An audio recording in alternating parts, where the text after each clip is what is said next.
Vira NYSS crouched beside her dying hearth, counting and recounting the 11 copper coins scattered across the cold stone floor.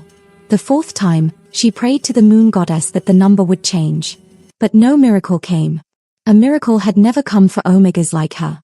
The notice from the territorial guard hung nailed to her door. The harsh words burned into her mind even without looking. 7 days to pay 3 months of back taxes, 23 silver coins, or face exile into rogue lands. Her hands trembled as she dropped the coppers back into her mother's embroidered pouch, the only inheritance she had left besides this crumbling cottage and a dying brother. Outside, thunder cracked so violently the wooden walls shook. Rain hammered the roof like angry fists. The elders said the Moonshadow territory had never seen a storm this fierce. They called it the breaking storm, once in a generation, lasting 3 days and nights, marking great change. Vira stared into the empty cupboard hanging open on the wall. 1 jar of honey, meant for medicine not food. A bundle of dried wolfsbane and yarrow she'd planned to sell at the distant village market tomorrow. Half a loaf of black bread, gone hard as stone. Her stomach twisted with hunger, but she ignored it. She'd gotten used to that over the past 6 months. The fire sputtered. She held her breath, watching the last ember glow weakly in the ash. 1 log remained, the final piece of her mother's rocking chair she'd been burning piece by piece. The woodpile had run out 2 weeks ago. Everything had run out. From the corner, Kale's fevered breathing reminded her why the cupboard was empty, why she'd sold everything, why she kept going when every bone in her body screamed to give up. Her brother, 14 years old, burning with silver poisoning from the rogue attack that had nearly killed him 6 months ago. He needed moon petal extract, 60 silver coins per vial, and she'd used the last dose 3 days ago. The healer in town refused credit now. No more charity for Omega trash, he'd sneered. Vira had sold everything she could. Her mother's healing grimoire, worth more than she'd gotten for it.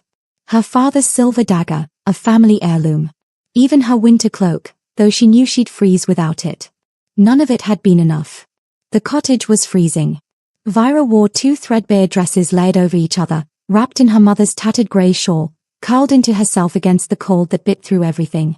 The pack had cut off her firewood allocation last month when she couldn't pay the Omega tax.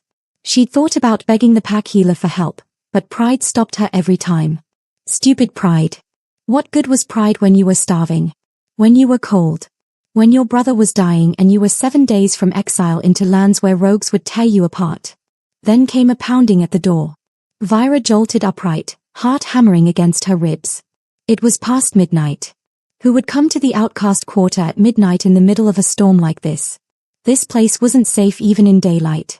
Decent wolves avoided it. Only the desperate, the broken, and the dangerous came here. She stood slowly on numb legs, every instinct screaming danger. Through a crack in the warped wood, she saw him, a tall man in torn clothing, soaked from head to toe. Water streamed from his dark hair. His face was all sharp angles and brutal strength, eyes like winter steel. Tattoos marked his forearms, warrior class, maybe military. But that wasn't what made her breath catch. In his arms, wrapped in a cloak too fine for any commoner, was a little girl. Her small face was flushed crimson. Her lips pale, almost blue. Her eyes closed. And on the man's sleeve, collar, and hands, blood. Every rational thought in Vira's mind screamed, danger. Alpha. Midnight. Storm. Blood. Turn him away. Bolt the door. Survive. But beneath the scent of rain and blood, she caught it, the child's scent, fading fast. Burning with fever. Laced with something else. Something wrong. Vira's mother had been a healer. Had taught her daughter everything before the pack killed her for using forbidden Omega magic. Vira recognized the signs instantly. High fever, labored breathing, the faint smell of silver and wolfsbane mixed together. Poisoning. Deliberate. If that child didn't get help in the next hour, she'd be dead. Vira was an Omega. Powerless. Outcast. 7 days from exile. She had nothing, not food, not money, not safety. Opening this door could mean death. This man was clearly fleeing something, someone. His enemies could follow. Could burn her cottage. Kill her and Kale for helping him. But she'd been a healer's daughter before she was broken by this world. And that child was dying. Hello friends. Before we journey deeper into Vira's story, I invite you to subscribe and share in the comments where you're listening from. Your presence here matters. Now, let's continue. Vira's hand moved to the bolt before her brain could catch up. She threw the door open, and a blast of freezing wind and rain hit her like a physical blow, nearly knocking her backward. The man standing there was massive, almost a head taller than she was, broad-shouldered, built like the warriors she'd seen in the pack's elite guard. But his eyes, those steel-sharp eyes that should have been cold and commanding, were filled with raw panic as he looked down at the child in his arms. Please. His voice was rough, breaking on the word. My daughter. High fever. Our convoy was attacked 4 miles north. Bandits killed my guards. She's been like this for 3 hours. I saw your light. Please. Vira didn't ask about the convoy. Didn't ask about the guards. Didn't ask about the blood staining his clothes or the desperation that radiated from him like heat. She focused on the child. Only the child mattered. Come in. Quickly. The man entered, rain streaming off him onto her bare floor.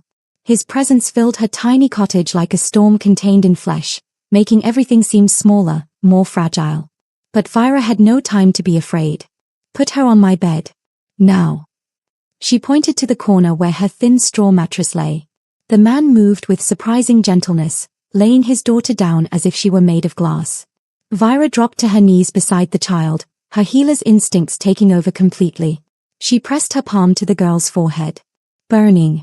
40 degrees or higher. Vira's fingers moved swiftly, checking the child's pulse at her throat. Racing. Erratic. Like a trapped bird beating against cage bars. She pulled back the fine black cloak and examined the girl's wrists. There, faint silver bones, precise and deliberate, marking the pressure points where veins ran close to skin. How long has she been unconscious? Vira's voice was steady, professional, even as her heart raced. Since the attack. 3 hours, maybe more. The man's hand clenched into a fist at his side. We stopped at a roadside inn. She had honeyed milk. 10 minutes later, she collapsed. Poisoned. Vira had suspected, but hearing it confirmed made her blood run cold.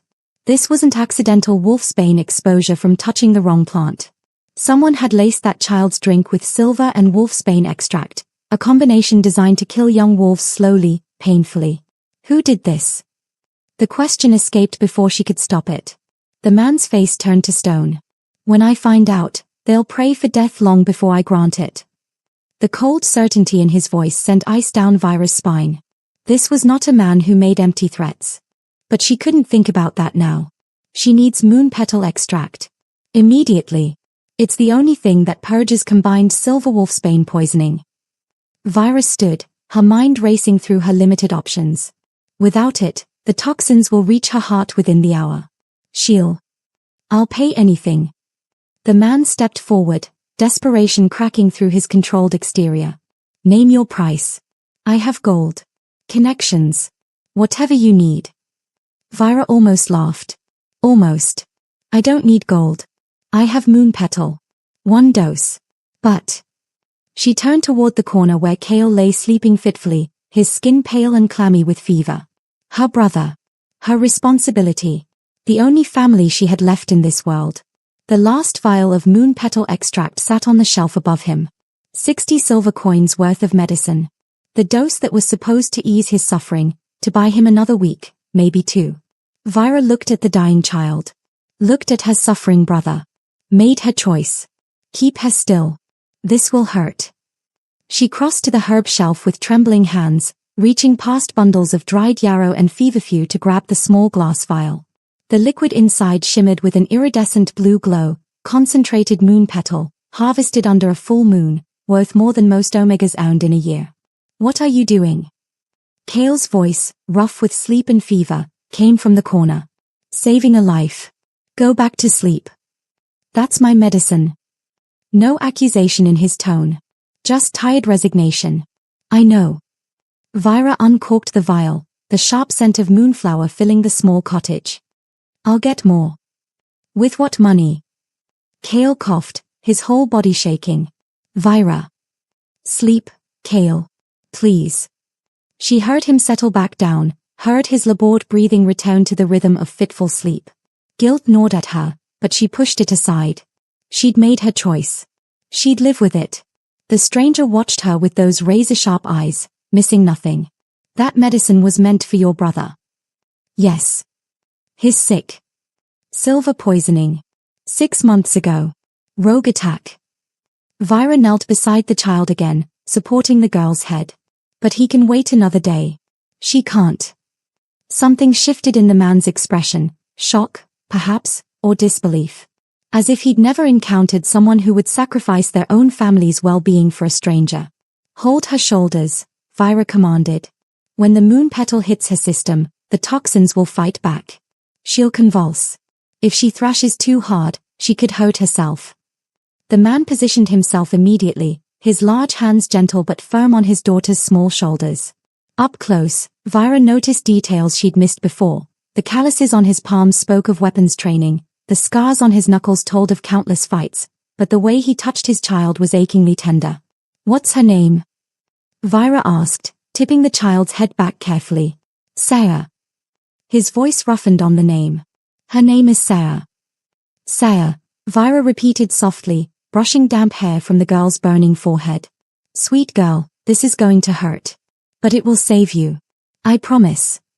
She tipped the vial to Sarah's pale lips, letting 3 precious drops fall onto the child's tongue. Then 3 more. The dose for a child her size, half the vial. Vira's hand didn't shake even as she poured away medicine that could have given Cale a week of relief from his pain. For a moment, nothing happened. Then Sarah's back arched violently. A scream tore from her throat, raw, agonized, the sound of poison being ripped from young flesh. Black veins spread across her skin like cracks in porcelain, visible and hideous. Her small body convulsed so hard the stranger had to use his full strength to hold her down. What's happening? Panic edged his voice. The moon petal is forcing the toxins out. This is normal. Hold her. Vira pressed her hands to Sarah's chest, right over her racing heart. Stay with us, Sarah. Fight. You're strong. I know you're strong. The child thrashed, whimpering, tears streaming from beneath her closed eyelids. The black veins crawled up her neck, across her cheeks, a visible map of poison trying to maintain its hold. Vira closed her eyes and reached deep inside herself, to that warm, golden place her mother had taught her to find. The place where Omega healing magic lived. Illegal magic. Forbidden magic. Magic that had gotten her mother burned at the stake while Vira watched, helpless and screaming.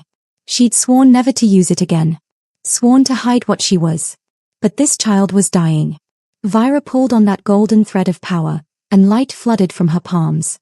It poured into Sarah like liquid sunlight, warm and bright and ancient. The black veins began to recede, retreating from the pure Omega magic like darkness fleeing dawn. Vira felt her own life force draining with every second. Healing magic always cost. There was always a price. Her mother had taught her that too, in the weeks before they killed her. But she didn't stop. Couldn't stop.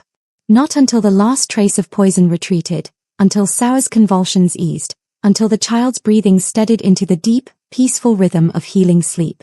When Vira finally pulled her hands away, she collapsed backward, gasping. The cottage spun around her. Her vision blurred. She tasted copper, had bitten her lip hard enough to bleed. Through the haze, she saw the stranger staring at her. His face had gone completely still. Shock. Recognition. Something like fear. You're a golden healer. His voice was barely a whisper. Vira's blood turned to ice. No one should know that term. Golden healers had been hunted to extinction 200 years ago, after the Alpha Uprising. After the old Omega bloodlines were systematically destroyed, their magic branded as dangerous, their power too threatening to the new Alpha-dominated hierarchy. Vira's mother had been the last. Or so everyone thought. I don't know what you're talking about. Vira's voice came out weak, breathless. She tried to stand but her legs wouldn't support her. The healing had drained her more than she'd expected. Don't lie to me. The stranger stood slowly, his massive frame towering over her. I saw the light. Felt the magic. That wasn't common hedge healing or herbal remedy. That was royal Omega power. Bloodline magic. Vira's heart hammered. If he knew what she was, he could report her. The pack would burn her just like they'd burned her mother. They'd call her an abomination, a threat to the natural order. They'd make Cale watch. Please. Her voice cracked. I just saved your daughter. Don't. The stranger crouched down to her level, those steel-gray eyes boring into hers. For a terrifying moment, she thought he'd grab her, drag her to the pack elders, claim the reward they offered for exposing forbidden magic users. Instead, he pulled off his torn outer shirt and draped it around her trembling shoulders. "You're freezing. And you just burned through half your life force to save a stranger's child." His voice was quieter now, gentler. "I'm not going to hurt you, Vira NYSS. I'm not going to report you. I'm trying to understand who you are." Vira pulled the shade tighter around herself. It was still damp but warm from his body heat, and it smelled of pine and rain and something else, something ancient and powerful that made her Omega instincts flutter with nervous awareness. "I'm nobody," she whispered. "Just a hedge healer. Just an outcast Omega trying to keep her brother alive." "You're lying to yourself if you believe that." He settled back on his heels, his gaze never leaving her face. "Royal Omega bloodlines don't just disappear. They go into hiding. They suppress their power. He stopped, realization dawning across his features. "You don't even know, do you? You don't know what you really are." Before Vira could respond, Sarah stared. A small whimper escaped her lips. Instantly, the stranger's entire focus shifted. He was beside his daughter in a heartbeat, his hand gentle on her fevered brow, brushing damp dark hair from her face. Sarah, sweetheart, can you hear me?" The child's eyes fluttered open, amber, like autumn leaves caught in sunlight. Unfocused at first, then slowly clearing. She looked around the unfamiliar cottage, at the dying fire, at Vira sitting exhausted on the floor. "Papa." Her voice was small, confused. Relief broke across the stranger's face like sunrise after endless night. Yes, I'm here. You're safe now." "Where are we? What happened?" Sarah tried to sit up but her father gently pressed her back down. "You were sick. Very sick. But this kind woman saved you." He glanced at Vira. "Her name is Vira." Sarah's amber eyes found Vira's face. For a long moment, the child simply stared. Then, without warning, she struggled out of her father's arms and stumbled across the small space, collapsing into Vira's lap. Small arms wrapped around Vira's waist. A damp cheek pressed against her chest. "Thank you," Sarah whispered. "Thank you for making the bad hurt go away." Vira froze. She wasn't used to touch. Wasn't used to affection. The pack had taught her that Omegas existed to serve, not to be cherished. That her kind was weak, lesser, barely tolerated. But this child held her like she was something precious. Slowly, carefully, Vira wrapped her arms around Sarah's small, trembling body. Her hand came up to rest on the girl's damp hair. "You're welcome, little one. You're very brave." She felt the stranger's gaze on them, heavy and unreadable. When Vira looked up, she found him watching them with an expression she couldn't name. Something raw. Something almost like pain. "Sarah," he said quietly. "You need to rest. Let Vira rest too. She's tired." "I don't want to let go," Sarah mumbled against Vira's chest. "She's warm. Like. The child didn't finish, but Vira heard the unspoken word. "Like Mama." The stranger's jaw tightened. He looked away, toward the window where rain still hammered against warped wood. "Come on, sweetheart." His voice was rough. "Back to bed." Reluctantly, Sarah released her hold on Vira. The stranger lifted his daughter easily, carrying her back to the straw mattress and tucking her in with practiced care. Within moments, exhaustion claimed the child and she drifted into peaceful sleep. The cottage fell quiet except for the storm outside and Kale's labored breathing from the corner. Vira tried again to stand. This time her legs held, though barely. She swayed, catching herself against the wall. "You need to sit. Rest." The stranger was beside her in 3 strides, his hand on her elbow, steadying her. "You're going to collapse." "I'm fine." "You're not." He guided her to the single rickety chair by the cold hearth. "When did you last eat?" Vira didn't answer. Didn't want to admit it had been 2 days. The stranger's eyes swept the bare cottage, taking in the empty cupboard she'd forgotten to close, the eviction notice still nailed to the door, the lack of firewood, the thin blankets, the visible poverty that screamed from every corner. "You have nothing," he said. Not a question. Not an accusation. Just a statement of terrible fact. "No." Vira met his gaze without flinching. "I have nothing. But what I do have, I shared with you. With Sarah. And I don't regret it. Something shifted in those winter steel eyes. The hardness softened. Respect flickered there, real, genuine respect. Why? He crouched before her chair, bringing himself to eye level. You don't know who I am. Don't know what I do. You saw blood on my clothes, knew I was running from something dangerous. Why did you still open the door? Vira looked past him to where Sarah slept, peaceful and pain-free now. Because she needed help. Because I'm a healer, even if I have no official position, no pack standing, nothing. Because. She paused, her throat tight. Because my mother taught me that having power, any kind of power, even magic, even healing skill, means nothing if you don't use it to help those who suffer. She died believing that. I won't dishonor her memory by turning away a dying child. The stranger studied her for a long moment. Then he did something that shocked her. He bowed his head. Not a casual nod. A true bow. Deep. Respectful. The kind alphas gave only to those they considered equals or superiors. My name is Tox, he said quietly. Just the one name. No pack affiliation. No family line. No title. Vira knew he was still hiding something. Everything about him screamed secrets and danger. But she was hiding too. Tox, she repeated. The storm showed no signs of stopping. If anything, the breaking storm intensified as the night deepened, thunder shaking the cottage walls, rain falling in sheets so thick it turned the world beyond the window into nothing but darkness and water. You should stay until dawn, Vira said, her voice still weak from the healing. Travel in this would be suicide. The forest paths flood. You could lose your way, walk right into rogue territory. Tox glanced toward the door, clearly weighing the risks. My enemies might track me here. Then you definitely can't leave. You'd lead them straight to wherever you're going next. Vira stood, her legs steadier now. At least here, in the outcast quarter, no one pays attention. The pack doesn't patrol this area. We're beneath their notice. He considered this, then nodded once.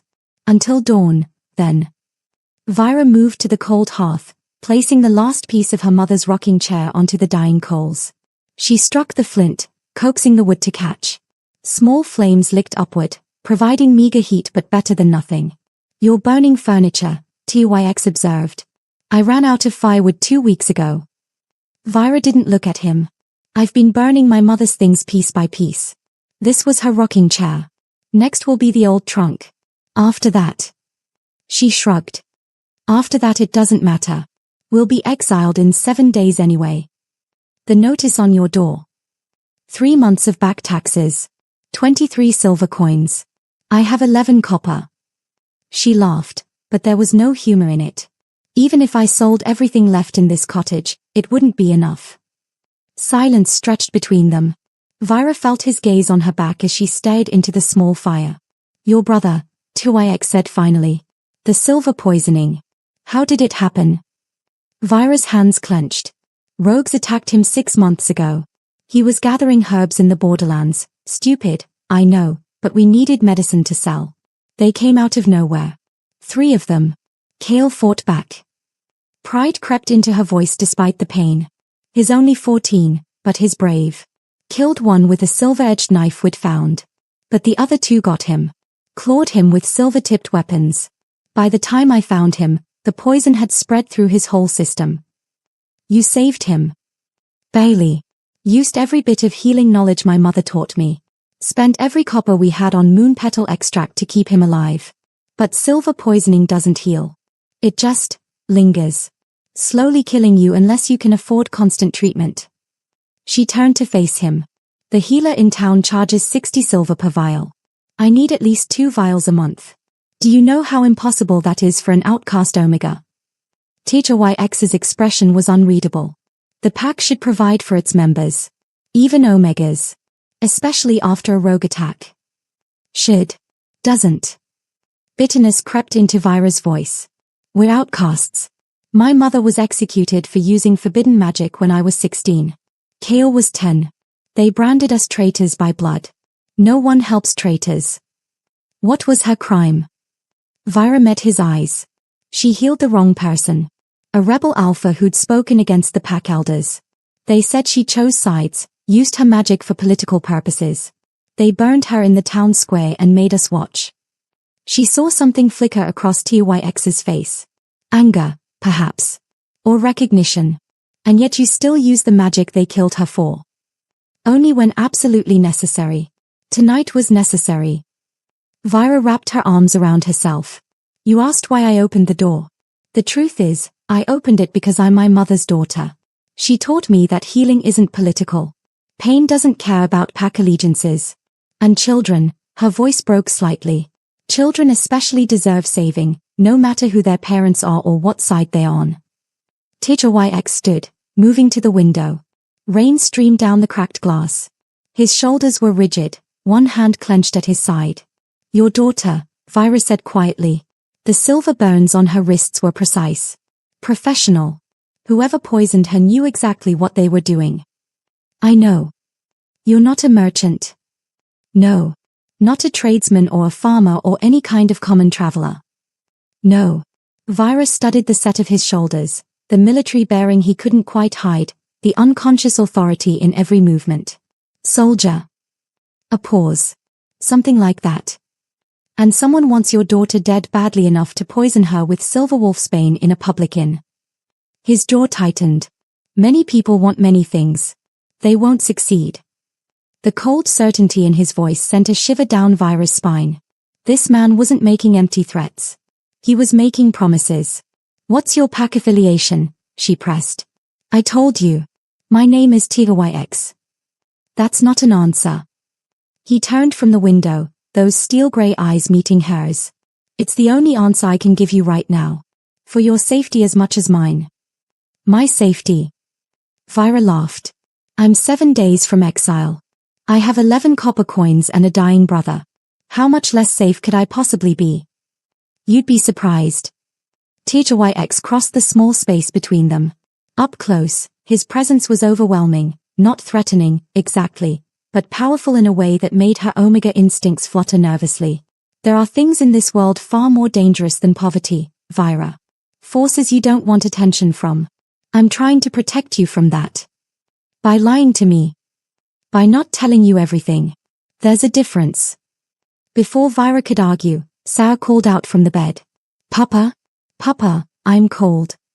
All the hardness melted from TYX's face. He was across the cottage in 3 strides, gathering his daughter close.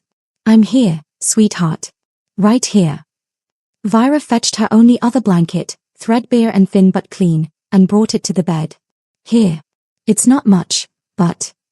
You're giving us your blanket. Tita YX stared at her. What will you use?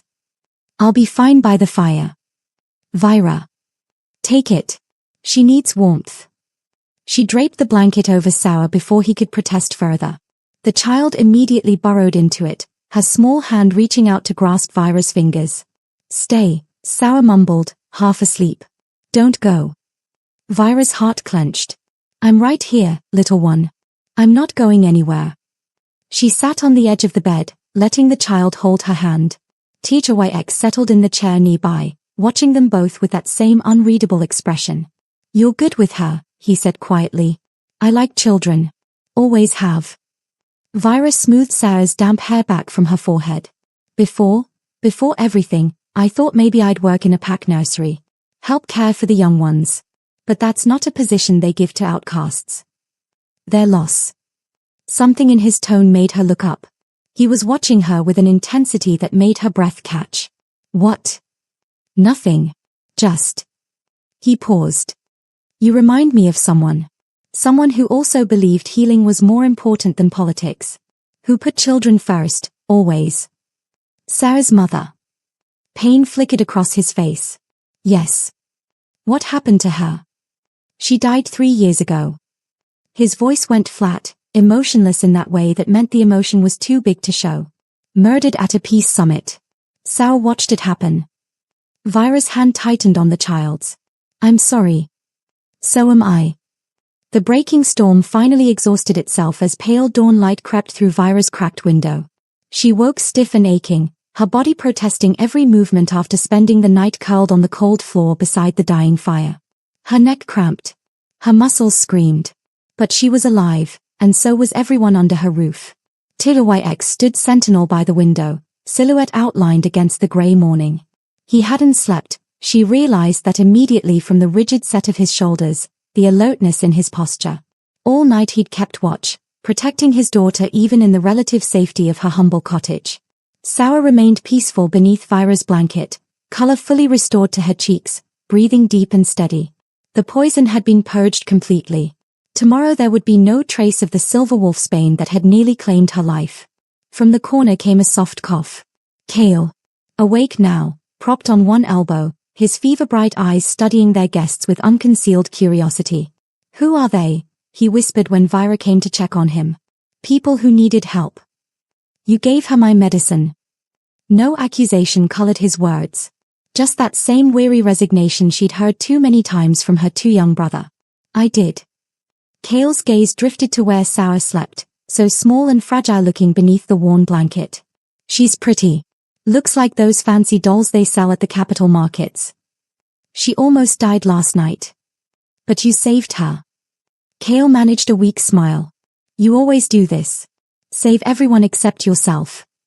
Stop talking nonsense and rest. Your fever's down a bit. Liar. But he settled back, closing his eyes. You're terrible at lying, Vira. Always have been. She pressed her palm to his forehead. He was right, the fever hadn't broken. Without the moon petal extract, it would climb again by afternoon. Guilt twisted in her stomach, sharp and familiar. She'd chosen a stranger's child over her own brother. What kind of sister did that make her? The kind their mother had raised, whispered a voice in her mind. The kind who heals without counting the cost. Tilyx turned from the window, catching her staring. His steel-grey eyes swept over her, taking in the dark circles beneath her eyes, the way she favored her left side where sleeping on stone had bruised her ribs, the tremor in her hands from magical exhaustion. The roads should be passable by midday, he said quietly. We'll leave then. You saved him. Bailey. Used every bit of healing knowledge my mother taught me. Spent every copper we had on moon petal extract to keep him alive. But silver poisoning doesn't heal. It just lingers. Slowly killing you unless you can afford constant treatment. She turned to face him. The healer in town charges 60 silver per vial. I need at least 2 vials a month. Do you know how impossible that is for an outcast Omega? Tilyx's expression was unreadable. The pack should provide for its members. Even Omegas. Especially after a rogue attack. Should. Doesn't. Bitterness crept into Vira's voice. We're outcasts. My mother was executed for using forbidden magic when I was 16. Cale was 10. They branded us traitors by blood. No one helps traitors. What was her crime? Vira met his eyes. She healed the wrong person. A rebel alpha who'd spoken against the pack elders. They said she chose sides, used her magic for political purposes. They burned her in the town square and made us watch. She saw something flicker across Tilyx's face. Anger, perhaps. Or recognition. And yet you still use the magic they killed her for. Only when absolutely necessary. Tonight was necessary. Vira wrapped her arms around herself. You asked why I opened the door. The truth is, I opened it because I'm my mother's daughter. She taught me that healing isn't political. Pain doesn't care about pack allegiances. And children, her voice broke slightly. Children especially deserve saving, no matter who their parents are or what side they're on. Tilyx stood, moving to the window.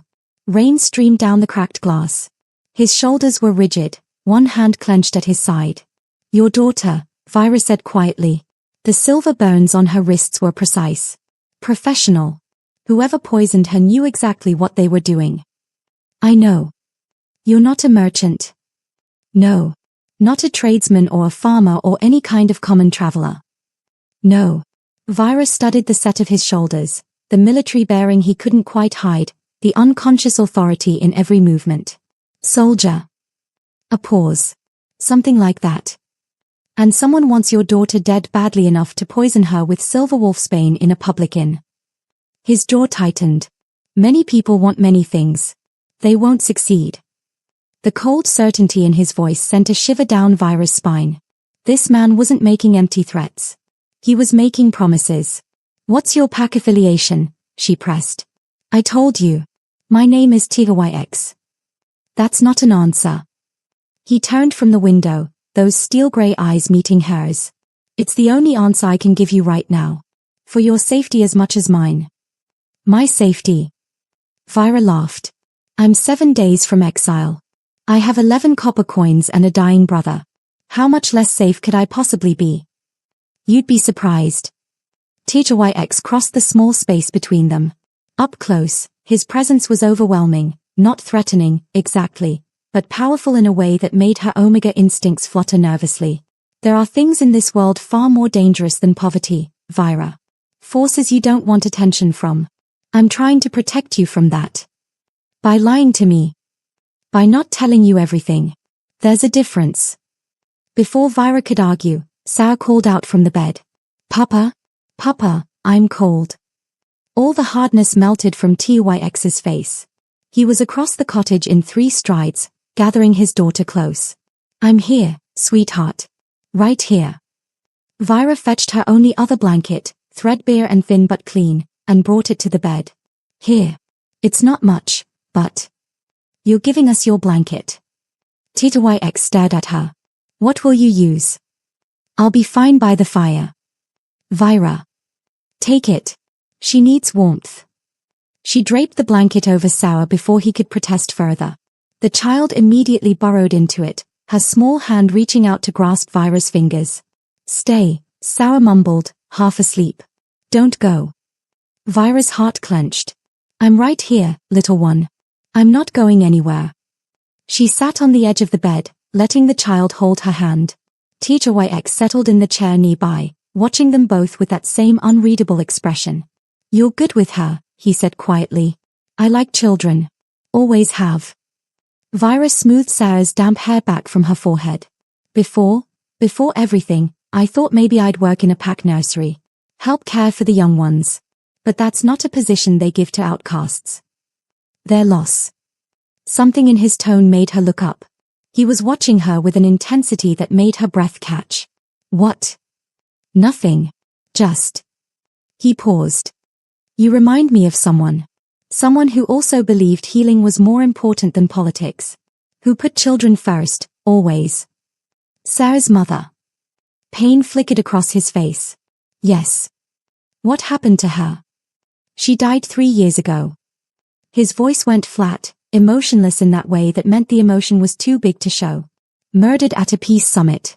Sarah watched it happen. Vira's hand tightened on the child's. I'm sorry. So am I. The breaking storm finally exhausted itself as pale dawn light crept through Vira's cracked window. She woke stiff and aching, her body protesting every movement after spending the night curled on the cold floor beside the dying fire. Her neck cramped. Her muscles screamed. But she was alive, and so was everyone under her roof. TYX stood sentinel by the window, silhouette outlined against the grey morning. He hadn't slept. She realized that immediately from the rigid set of his shoulders, the alertness in his posture. All night he'd kept watch, protecting his daughter even in the relative safety of her humble cottage. Sarah remained peaceful beneath Vira's blanket, color fully restored to her cheeks, breathing deep and steady. The poison had been purged completely. Tomorrow there would be no trace of the silver wolfsbane that had nearly claimed her life. From the corner came a soft cough. Kale. Awake now, propped on one elbow, his fever-bright eyes studying their guests with unconcealed curiosity. Who are they? He whispered when Vira came to check on him. People who needed help. You gave her my medicine. No accusation colored his words. Just that same weary resignation she'd heard too many times from her too young brother. I did. Kale's gaze drifted to where Sarah slept, so small and fragile looking beneath the worn blanket. She's pretty. Looks like those fancy dolls they sell at the capital markets. She almost died last night. But you saved her. Kale managed a weak smile. You always do this. Save everyone except yourself. Stop talking nonsense and rest. Your fever's down a bit. Liar. But he settled back, closing his eyes. You're terrible at lying, Vira. Always have been. She pressed her palm to his forehead. He was right, the fever hadn't broken. Without the moon petal extract, it would climb again by afternoon.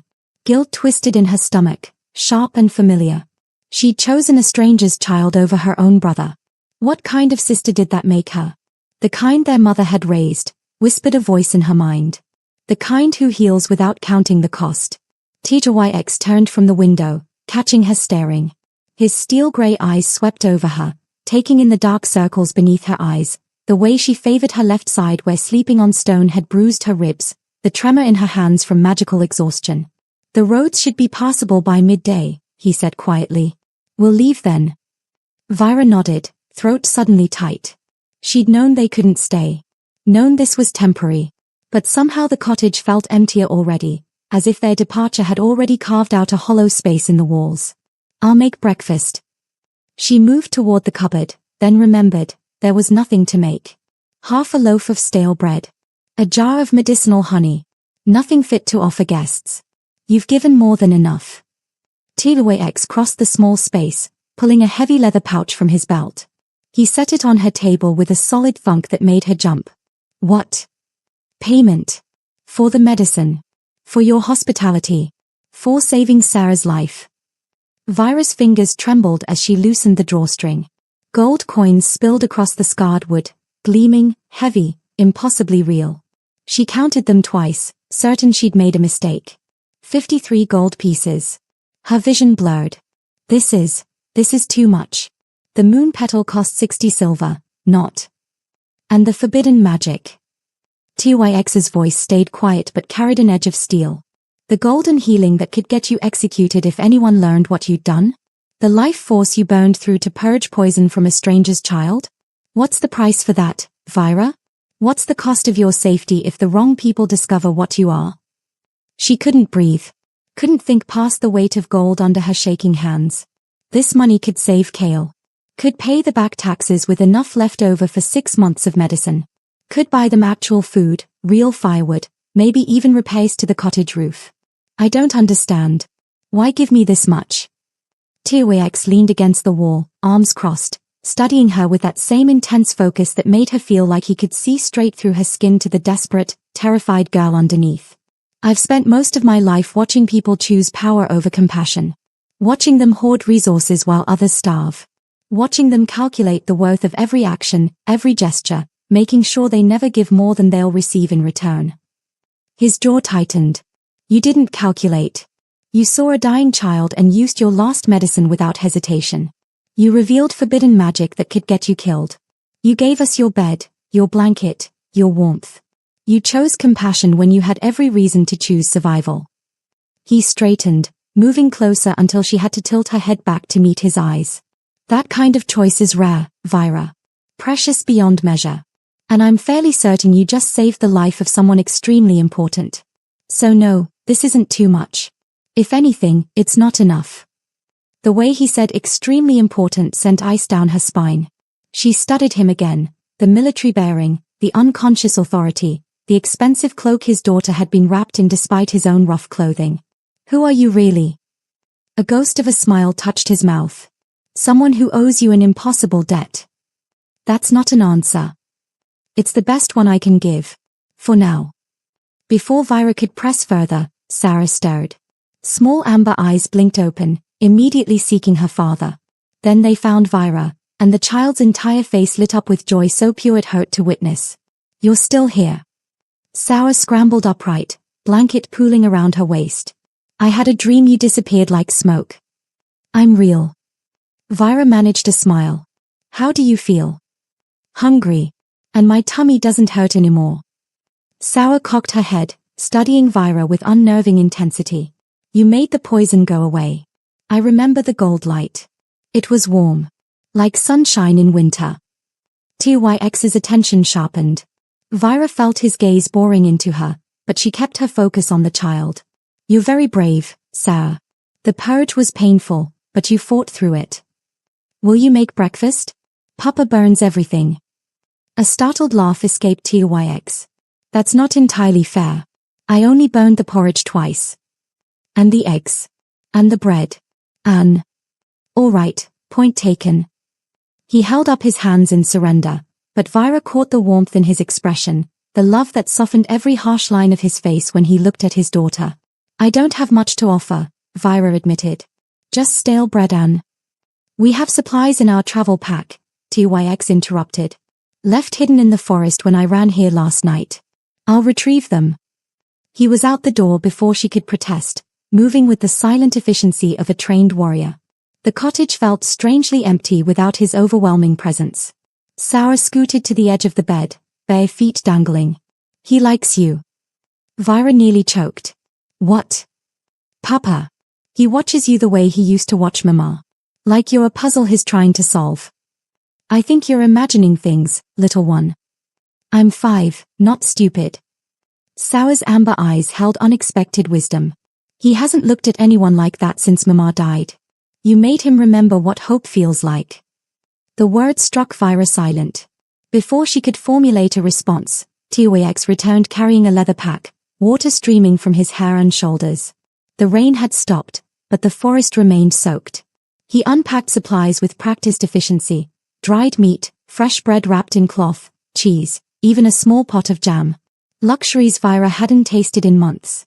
How long were you traveling with all this? She asked. We left the capital 4 days ago. Should have been a simple journey. His expression darkened. Someone knew our route. Knew when we'd stop. The attack at the inn was planned, precise. They wanted Sarah dead and knew exactly how to do it. Vira's hands stilled in the act of slicing bread. You keep saying they. Do you know who? I have suspicions. No proof yet. Steel entered his voice. But when I find them, they'll learn what it means to threaten my daughter. They ate in quiet tension, Sarah chattering happily between bites, Kale propped against the wall to join them, Tyx and Vira locked in their own thoughts. The food was divine after days of near starvation, but Vira could barely taste it past the dread building in her chest. This was ending. They would leave. Return to whatever dangerous world they'd come from. And she would be alone again with Kale and their crumbling cottage and 7 days until exile. Except now she had gold. She had options. She had hope. Why did hope feel so much like grief? After the meal, Tyx began gathering their belongings. Sarah protested, clinging to Vira's hand. I don't want to go. Can't we stay longer? We've imposed enough, sweetheart. Vira has her own life, her own responsibilities. But I like her. She's nice. And she smells like flowers and safety. Tyx's expression softened. He knelt before his daughter, gentle hands on her small shoulders. I know. But we have to go home now. Back to the capital where you'll be safe. Will I see Vira again? Silence stretched.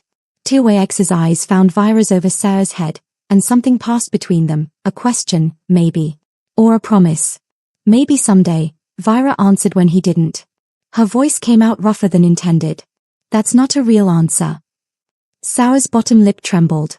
That's what grown-ups say when they mean no. Sarah, Tyx began. I want a real answer. Will I see her or won't I? Vira crouched down, bringing herself eye level with the child. She tucked a strand of dark hair behind Sarah's ear, heartbreaking at the desperate hope in those amber eyes. The world is big and complicated, little one. Sometimes we can't control when we see people again. But I promise, if there's ever a way, if fate allows it, I would love to see you again. You promise? I promise. Sarah threw her arms around Vira's neck, squeezing tight. Thank you for saving me. Thank you for being kind. Thank you for the gold light that made everything better. Vira held the child close, memorizing the feel of small arms around her neck, the scent of innocence and trust. When was the last time anyone had hugged her like this? As if she mattered. As if she was worth loving. When Sarah finally pulled back, tears streaked her cheeks. Tyx lifted his daughter gently, wrapping her in the fine black cloak that had survived the night's ordeal. At the door, he paused. Looked back. If you ever need anything, protection, help, resources, ask for me at the capital. Tell them Tyx Valin sent you. They'll know where to find me. Valin. Vira's breath caught. That's a royal house name. His smile held secrets and shadows. Is it?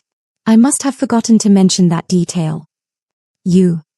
But he was already walking away, disappearing into the dripping forest with Sarah cradled against his chest. Vira stood in the doorway, watching until they vanished completely between the trees. The cottage felt cavernous in their absence. Tomb silent except for Kale's ragged breathing. She closed the door, sank against it, stared at the pouch of gold still sitting on the table. 53 gold pieces. A fortune. A future. Who was he really? Kale asked from his corner. I don't know. Vira's voice sounded hollow even to her own ears. Liar. You knew he was important the second you saw him. I knew he was dangerous. And you helped him anyway. Gave him my medicine. Used forbidden magic. Showed him what you are. Yes. You're completely insane. Probably. But they were both smiling through the ache of loss, because for the first time in 6 months, survival seemed possible instead of an impossible dream fading with each passing day. 3 days after TTYX and Sarah vanished into the forest, Vira stood in the territorial market with 20 gold coins hidden in her mother's embroidered pouch. Her heart hammered against her ribs as she navigated the crowded stalls, acutely aware of hostile stares following her every movement. The market sprawled across the packed central square, wooden booths selling everything from fresh meat to iron tools, from healing herbs to leather goods. Vira had always felt like an intruder here, tolerated but unwelcome. Today, with gold weighing down her pouch, she felt dangerous. Powerful. It was intoxicating and terrifying in equal measure. Her first stop was the medicine stall run by healer Garrick, the same man who'd sneered at her for months, who'd refused credit, who'd called her omega trash to her face. He looked up as she approached, and something ugly flickered across his weathered features. Contempt. Dismissal. The automatic assumption that she had nothing worth his time. I need 4 vials of moon petal extract, Vira said, keeping her voice level and cold. Garrick's eyebrows rose. That's 240 silver, girl. You expect me to believe you've got that kind of coin? I expect you to do your job. She pulled out 3 gold pieces, setting them on his counter with deliberate precision. Each coin clinked against wood, solid, real, undeniable. Here's 3 gold. Keep the change for your trouble. The healer's face went pale, then flushed an ugly red. Around them, other market-goers had noticed. Whispers spread like wildfire through dry grass. Where'd a gutter omega get gold? Must have stolen it. Maybe she sold herself to some rich alpha. Vira ignored them all, keeping her focus locked on Garrick. He packaged the vials with trembling hands, his earlier arrogance shattered. She took the medicine without a word of thanks, he didn't deserve her gratitude, and moved on. Next came the tax collector's booth. The same clerk who'd nailed the eviction notice to her door 3 weeks ago looked up with barely concealed irritation. Vira NYSS. Here to beg for more time. Here to pay in full. She counted out the exact amount, 23 silver coins converted from gold, and watched satisfaction drain from his pinched face. I believe that clears my debt. I'll need a receipt showing my taxes are current. He stammered something about processing time, but she simply stood there, waiting, until he produced the documentation with a wax seal proving she was paid through the end of the season. The power in that moment sang through her veins. For the first time since her mother's execution, she wasn't begging. Wasn't apologizing for existing. She had resources, and resources meant respect, even from people who despised her bloodline. Her final stops were simpler. Real food from the butcher and baker, firewood from the lumber merchant, a warm wool blanket from the weaver. Luxuries she'd gone without for so long they felt almost sinful now. Old Marta the baker watched her pile purchases into a borrowed cart, calculating eyes missing nothing. Big spending for an outcast omega, the elderly woman observed. Makes people curious where the money came from. People should mind their business, Vira replied evenly. True enough. Marta leaned closer, lowering her voice. But curiosity ain't the only thing you need to worry about, girl. Word travels fast in packlands. You might want to be careful. Before Vira could ask what she meant, the sound of approaching horses silenced the entire market. A patrol of royal guards entered the square, 6 riders in black and silver armor, the kingdom's crest emblazoned on their chest plates. Everyone froze. Royal guards never came to border territories unless something serious had happened. The captain dismounted with fluid grace, a silver-haired alpha named Draven, known throughout the territories for his cold efficiency and unwavering loyalty to the crown. His pale eyes swept the market, predator sharp, missing nothing. We're searching for a healer, he announced, voice carrying across the suddenly silent square. Female. Omega. Possesses golden healing magic. Vira's blood turned to ice. Her hands clenched around the cart handle, knuckles white. No. They couldn't know. TYX wouldn't have. But someone else would. Old Marta's gnarled finger pointed directly at her. That's her. Vira NYSS. Lives in the outcast quarter past the eastern woods. Traitor. The word screamed through Vira's mind, but she kept her expression neutral as 6 sets of eyes locked onto her position. The guards surrounded her in seconds, forming a loose circle that was somehow more threatening than if they'd drawn weapons. Vira NYSS. Captain Draven approached, hand resting casually on his sword hilt. You're to come with us. King's orders. I haven't broken any laws. Her voice came out steadier than she felt. No one said you had. His pale eyes studied her with unnerving intensity. This is an invitation. What if I decline? Then it becomes considerably less friendly. No threat in his tone, just cold statement of fact. You'd be wise to accept. The Alpha King doesn't extend invitations lightly. Vira's mind raced through impossible options. Run? She'd never outpaced trained warriors on horseback. Fight? Laughable. Refuse? They'd take her anyway, probably in chains. I need to bring medicine to my brother first. He's ill and needs. We'll send someone with the medicine and instructions for his care. You're coming now. The finality in those words left no room for argument. Vira glanced back at her cart full of purchases, at the life she'd been trying to rebuild with TYX's gold. Can I at least say goodbye? No. Draven gestured to one of his men. Bring her a horse. We ride immediately. They gave her a docile mare and surrounded her in formation, 2 guards ahead, 2 behind, 1 on each side. Not prisoners positioning exactly, but close enough. Captain Draven rode directly beside her as they left the market behind, heading east through dense forest toward lands Vira had never seen. No one spoke for the first hour. Rain-soaked trees gave way to drier terrain as they climbed steadily upward. Vira's mind spun with questions, fears, the terrible certainty that using her forbidden magic, even to save a child's life, had just destroyed everything. You healed someone important 3 nights ago, Draven said quietly, breaking the oppressive silence. Not a question. I healed a child who was poisoned. And her father. He said his name was TYX. Draven's mouth twitched, not quite a smile, but close. I'm sure he did. What's that supposed to mean? The captain didn't answer, but something in his expression told Vira she'd walked into a situation far more complicated than she'd imagined. They rode for 3 hours straight, only stopping once to water the horses. The forest thinned, and the land opened into rolling hills dotted with farms and distant villages. Civilization.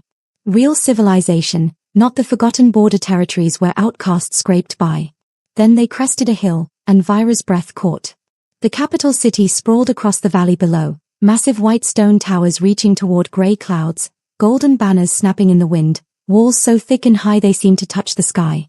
Thousands of buildings packed together, more people than Vira had seen in her entire life concentrated in one impossible space. She'd never been here. Never wanted to come. Capitals meant alphas, politics, power plays, and danger for someone like her. Yet here she was, being escorted through the main gates like some kind of dignitary instead of an outcast Omega who should have been invisible. People stopped to stare as the patrol passed, common folk pressing against buildings, nobles in fine clothing pausing mid-conversation, children pointing at the royal guards. Vira kept her eyes forward, spine straight, refusing to show fear even as her heart hammered wildly. They stopped before a massive fortress that dominated the city center, walls of pale stone, towers flying the kingdom's crest, guards posted every 20 feet. The royal den, heart of power. Home of the Alpha King. Someone wants to see you, Captain Draven said, and for the first time since they'd met, something almost like sympathy crossed his hard features. Vira dismounted on trembling legs, staring up at the fortress that would either be her salvation or her execution ground. They led Vira through corridors that belonged in fever dreams, not reality. Marble floors polished to mirror brightness reflected golden chandeliers. Tapestries depicting ancient battles covered walls 3 times her height. Weapons from legendary wars hung in displays, silver swords, blessed arrows, shields bearing house crests of bloodlines that had ruled for centuries.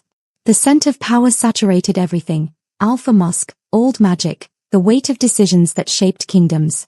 Vira's Omega instinct screamed at her to lower her eyes, make herself small, apologize for daring to breathe the same air as her betters. She refused. Her mother had died with her head high. Vira would do the same if it came to that. Guards flanked her on both sides, their presence more escort than imprisonment, but the distinction felt meaningless. She was trapped regardless, no escape from the royal den, no hope of disappearing back into her forgotten corner of the world. They stopped before massive oak doors carved with wolves in various poses, hunting, howling, protecting their young.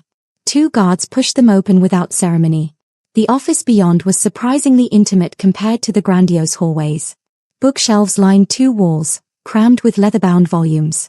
Maps covered a 3rd wall, marking territories and trade routes. Weapons hung on the 4th, not ceremonial displays but working blades, well-maintained and clearly used.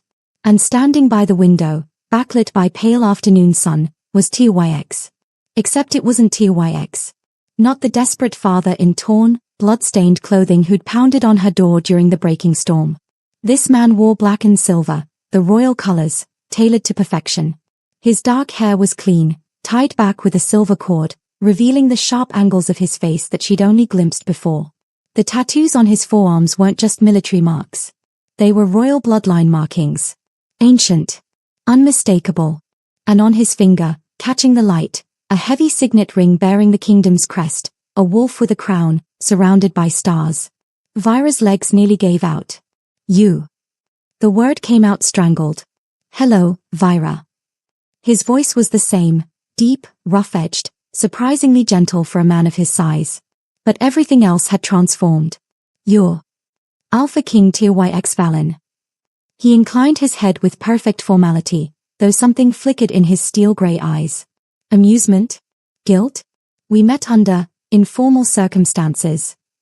Vira couldn't breathe, couldn't think past the roaring in her ears.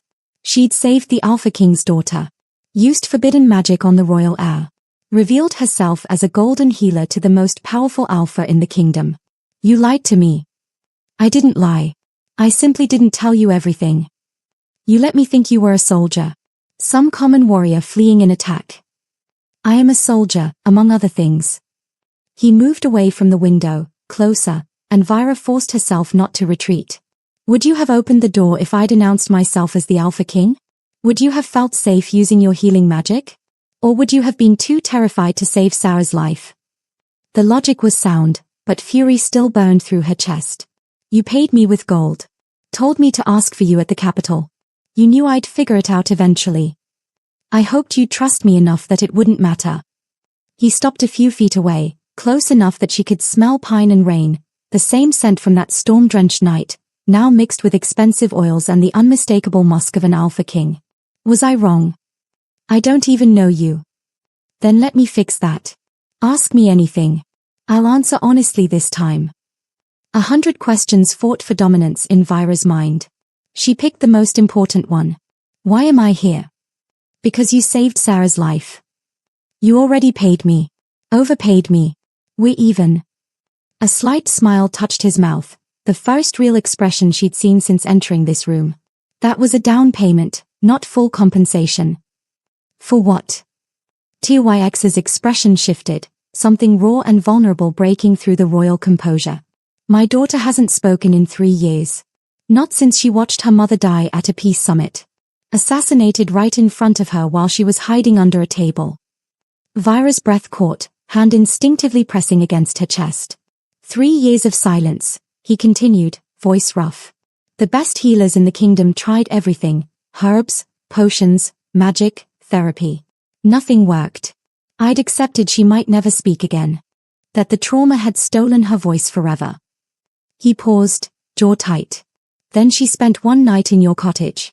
And the next morning, she told me she wanted to visit the kind lady with the golden light again.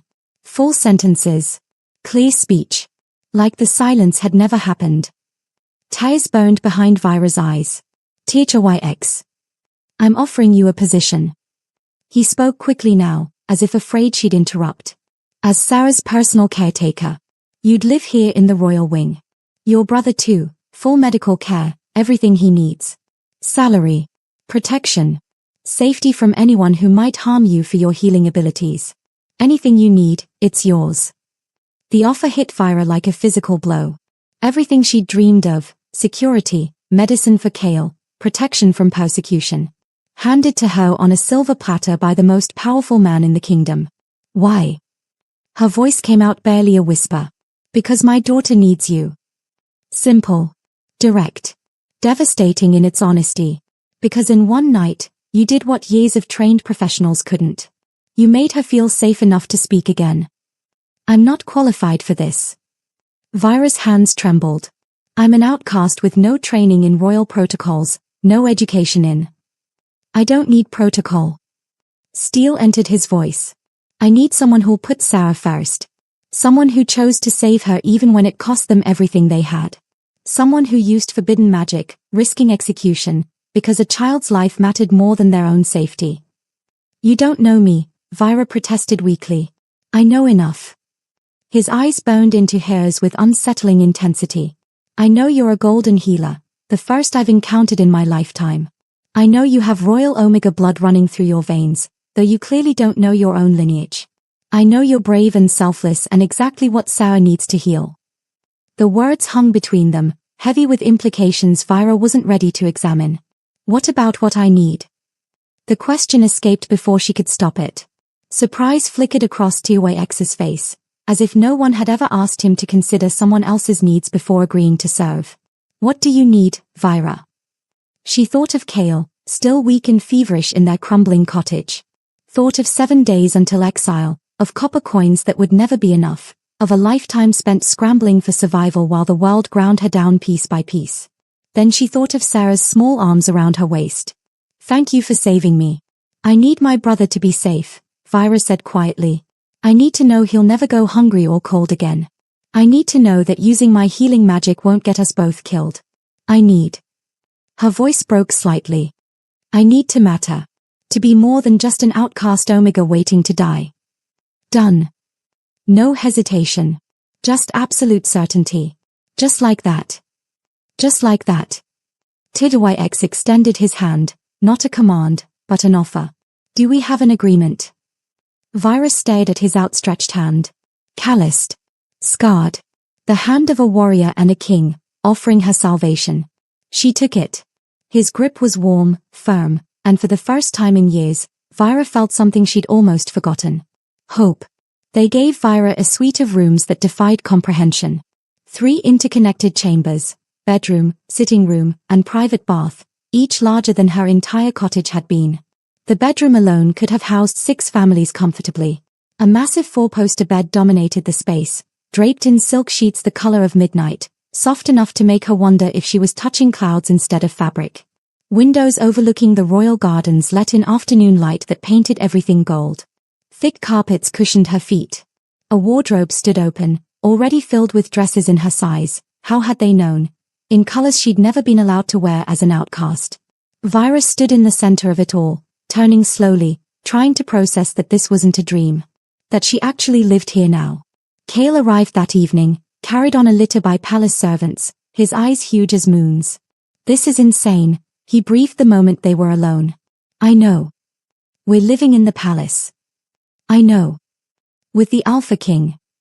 His fevered gaze found hers, equal parts awe and terror.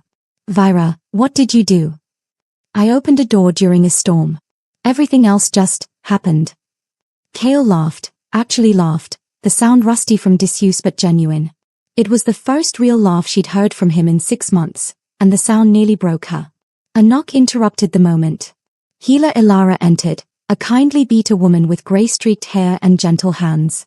She examined Kale with professional efficiency, asking questions, checking his pulse, studying the silver burns that had never fully healed. He'll recover fully, Ilara announced after a thorough examination, and Vira's knees went weak with relief. The damage is extensive but treatable with proper care and medication. Give me 6 weeks, and I'll have him running again. 6 weeks. Vira's voice cracked. You're certain? I'm the best healer in the kingdom, dear. I'm always certain. Ilara patted her arm with motherly affection. Your brother will be fine. Now, you need rest too. You look like you haven't slept properly in months. She wasn't wrong. Vira couldn't remember the last time she'd slept without waking every few hours, alert for danger, calculating how to stretch resources another day. After Alara left with promises to return at dawn, Vira helped Kale into the second bedroom, smaller than hers but still impossibly luxurious. He sank into the soft mattress with a sigh that sounded like prayer. "I'm not dreaming, am I?" he whispered. "If you are, we're sharing the same dream." "Good. I don't want to wake up." Neither did she. That evening, another knock came. Vira opened the door to find Sarah standing in the hallway, clutching a ragged stuffed wolf that looked like it had survived several wars. "Papa said you live here now." Those amber eyes searched Vira's face with desperate hope. "I do. Forever. For as long as you need me." Pure joy lit Sarah's features like sunrise. "Will you read to me?" "Papa tries, but he does all the voices wrong. His dragon sounds like he's choking on rocks." Vira glanced past Sarah to where Tiwek stood in the hallway, arms crossed, looking faintly embarrassed. "I'm told my troll voice is equally offensive," he admitted. Sarah giggled, actually giggled, and Vira realized this child was healing moment by moment, finding pieces of herself she'd lost when her mother died. "I'd love to read to you." They settled in Vira's sitting room, Sarah curling up beside her on the plush sofa, warm and trusting. Tiwek stood awkwardly in the doorway like he wasn't sure if he belonged. "You can join us," Vira offered, surprised by how much she meant it. He sat in the chair across from them, watching. As Vira read a story about a brave wolf who saved her pack from winter darkness, she kept catching Tiwek staring. Not at the book. At her. With an expression she couldn't name, something between wonder and hunger and fear, like he was looking at something precious he didn't quite believe was real. Sarah fell asleep halfway through, head pillowed on Vira's lap. Tiwek lifted his daughter gently, cradling her against his chest with practiced ease. "I'll put her to bed," he whispered. "Don't move." He returned 10 minutes later, closing the door quietly behind him. The sitting room felt smaller suddenly, more intimate, with just the two of them and the crackling fire. "There's something you need to know." Tiwek's expression had shifted to something harder, more guarded. "The royal court isn't happy about your presence here." Vira's stomach sank. "Because I'm an Omega." "Because you're an unbonded Omega with no pack affiliation, mysterious healing powers, and suddenly living in the royal wing with unprecedented access to the king and his heir." He leaned against the wall, arms crossed. "The council sees you as a threat. A potential spy. A weakness someone could exploit to get to me through Sour. Are they right?" Something flickered in his eyes. Surprise, maybe, that she'd asked so directly. "About the threat? Probably. You're one of the most dangerous people in this palace." He said it without malice, almost with admiration. "There will be challenges," he continued. "Tests. People who try to undermine you or hurt you to get to me. Court politics are vicious, Vira. I can protect you from direct attacks, but I can't shield you from everything. Some battles you'll have to fight alone." "Then why bring me here?" Tiwek pushed off the wall, moving closer. "Because my daughter smiled today. For the first time since her mother's assassination. Because she laughed. Because when I asked what she wanted for her birthday next month, she said I want Vira to stay forever." His voice roughened with emotion he didn't bother hiding. "That's worth any political headache. Worth any threat the council throws at us. Sour's healing is worth everything." Vira stood, restless energy driving her to pace. "I won't let her down." "I know you won't. And I won't be chased away by scheming alphas or territorial councils who think I don't belong here." Fire entered her voice. "I've survived being outcast, hunted, starved. I've watched my mother burn and my brother nearly die. Whatever they throw at me, I've faced worse." A fierce smile crossed Tiwek's face. "I hoped you'd say that. But I need you to be honest with me from now on. No more secrets. No more hidden identities. If we're doing this, if I'm protecting Sour, I need to know what I'm up against." "Agreed. Ask me anything." "Who really tried to kill Sour?" "Hey friends, before we continue, I need to ask a favor. If this story is pulling you in, if Vira's journey is resonating with you, please subscribe to the channel. Hit that like button. Share this in the comments. Where are you listening from? What do you think will happen next? Your support helps me create more stories like this. Now, Let's see how Teacher YX answers that dangerous question. His expression darkened, winter steel returning to his eyes. I have suspects. Members of the council who oppose certain policies I've implemented. Rival houses who think they have better claims to the throne. Maybe even foreign powers who want to destabilize the kingdom by eliminating the heir. But no proof. Not yet. But when I find them. He didn't finish. Didn't need to. The promise of violence hung in the air like a blade. Will you tell me when you know? Why? Because if someone tried to hurt that little girl once, they'll try again. And I need to know how to protect her. Something shifted in Teacher YX's gaze. Respect. Recognition. Something deeper that made Vira's breath catch. You really meant it, he said quietly. When you said you'd put her first. Always. That's not negotiable. He stepped closer, close enough that she had to tilt her head back to maintain eye contact. The alpha dominance radiating from him should have terrified her omega instincts. Instead, it felt like standing near a bonfire, intense, overwhelming, but somehow safe. Most people who come to the palace want something from me, TYX said. Power. Influence. Wealth. Status. They see Sour as a tool to get closer to the throne. I'm not most people. No. His hand rose slowly, giving her time to pull away. When she didn't, he tucked a strand of hair behind her ear with surprising gentleness. You're extraordinary. And you have no idea how rare that is. Vira's heart hammered. Teacher YX. I should go. Let you rest. He stepped back, breaking whatever spell had woven between them. Tomorrow will be challenging. The council has requested to meet you. It won't be pleasant. I can handle it. I believe you can. He moved toward the door, then paused with his hand on the handle. Vira. Yes. Thank you. For opening your door that night. For choosing compassion when you had every reason to choose survival. You changed everything. Before she could respond, he was gone. Vira stood alone in her beautiful new room, hand pressed to her racing heart. Outside, the palace settled into night, guards changing shifts, servants extinguishing lamps, the kingdom breathing in and out like a living thing. Somewhere in the royal wing, Sarah slept peacefully, safe and healing. Somewhere in the adjacent room, Kale rested without pain for the first time in months. And Vira realized her life had transformed in ways she never could have imagined. She'd opened her door to a stranger in a storm, desperate and bleeding, carrying a dying child. She'd had no idea she was letting in a king. No idea that one act of mercy would become the thread that fate used to weave a new destiny. The breaking storm had passed, but its promise remained. Great change, fate turning on its axis, nothing ever the same again.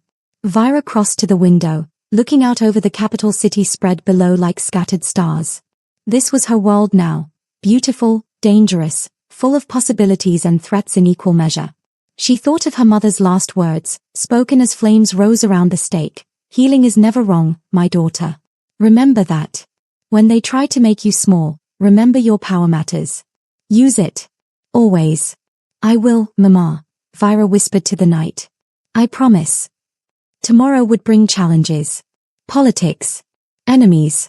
Tests she couldn't yet imagine. But tonight, she was safe. Kale was healing. And a little girl with amber eyes slept peacefully because Vira had chosen compassion over fear. That was enough. That was everything. To be continued in part 2.